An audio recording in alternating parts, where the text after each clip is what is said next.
Welcome to our channel.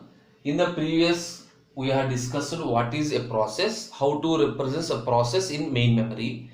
Now next, process state diagram. Now we will move to process control block.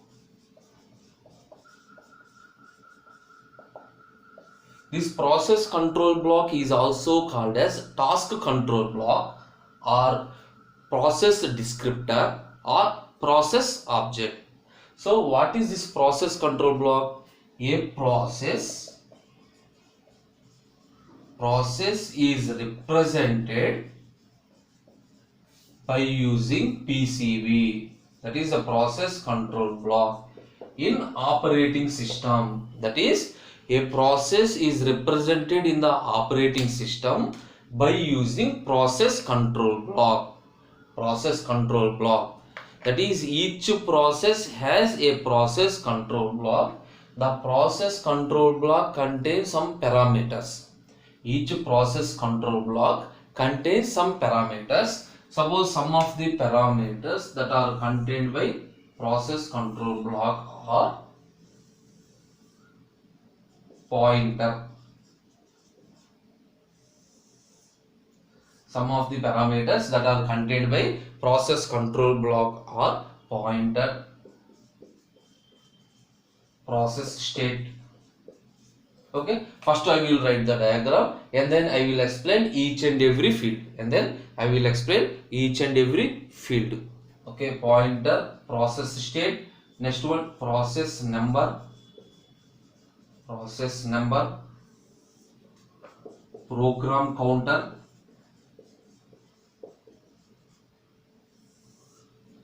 registers, memory, registers and memory limits,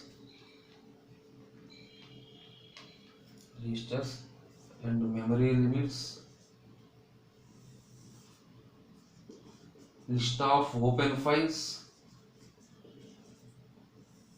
and so on, many fields. So now you have explained what are the parameters that are controlled by the process control block. What are the parameters that are present in the process control block used to represent a process? First one is a pointer. What is a pointer? Simply, pointer contains a communication, that is a connection from one PCB to another PCB. That is, if you want to provide communication between two processes, how the communication is provided? The connection is established between process 1 PCB to process 2 PCB. That communication is provided by using pointer. Next to process state. Next one is process state. That is, in which state that particular process is present. Okay, you got it? Simply, whenever you want to represent a process in operating system, we have to provide some values, some parameters of that particular process. So in which state, how much amount of memory it is used, and which processor it uses, the entire information related to the process is represented in a PCB format. Okay, so process state specifies in which state the particular process is present. Suppose we have new, ready, running, wait and terminated. So on which state the particular process is present. Next, process number. Process number means simply process ID. That is a unique number given to each and every process. To easily identify, we are given an unique number to each and every process. That process ID is represented, and program counter. What the program counter specifies? Program counter specifies the address of the next instruction to be executed. Program counter specifies the address of the next instruction to be executed. That information is maintained. And CPU registers CPU registers. So here CPU registers may vary in size or number, that is depending on the computer architecture we can maintain any number of CPU registers. The registers mainly depends on architecture of the computer. That is why the registers to store the information, to perform processing, all those things, to process the information, to store the result, to retrieve the information, for all those processings we require some registers. So these CPU registers may vary in size and number depending on the computer architecture we are using. Some of the registers are accumulator, general purpose register, stack registers, stack pointer registers. So these are some of the general registers that are used by that particular process. That is, which registers are used by this process, that information is maintained. Next one is CPU scheduling information. CPU scheduling information. So what do you mean by scheduling? Suppose in multi-programming, that means we have many number of programs. For which program, that is for which process, we have to allocate the CPU. That scheduling information is maintained. Okay, CPU scheduling information means for which process we are allocating the CPU. How much amount of time we are allocating that information. This is when we are allocating the time limit, the entire information is maintained. That is scheduling information. Next, memory management. Next one is the memory management. Memory management means simply how much amount of memory that is used by that process.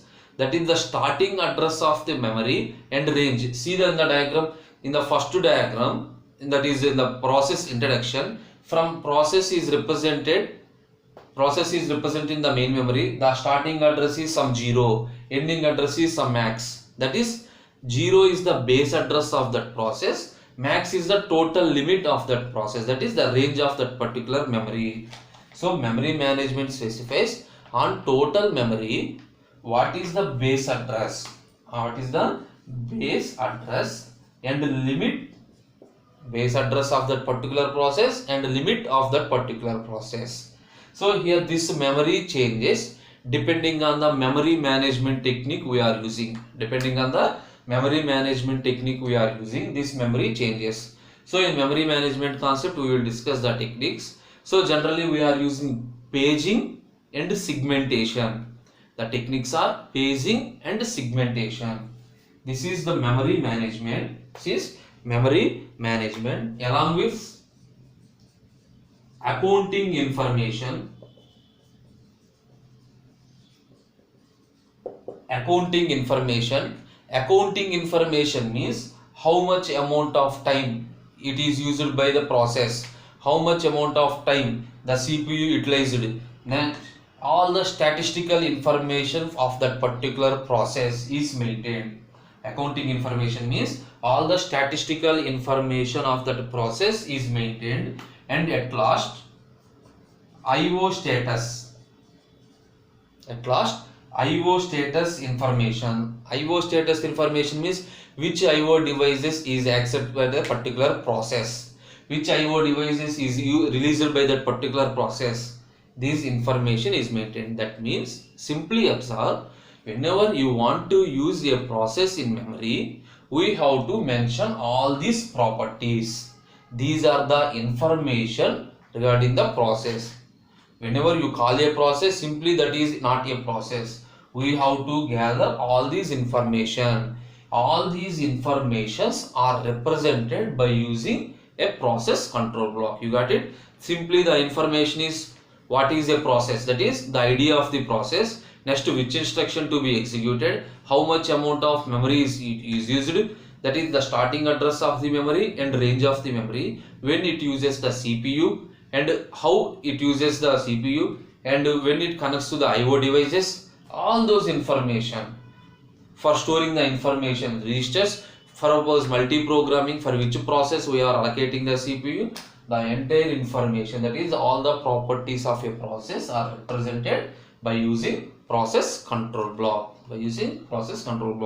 This is the introduction to process concept. That is, what is a process, what are the process state diagram, and then process control block. Thank you.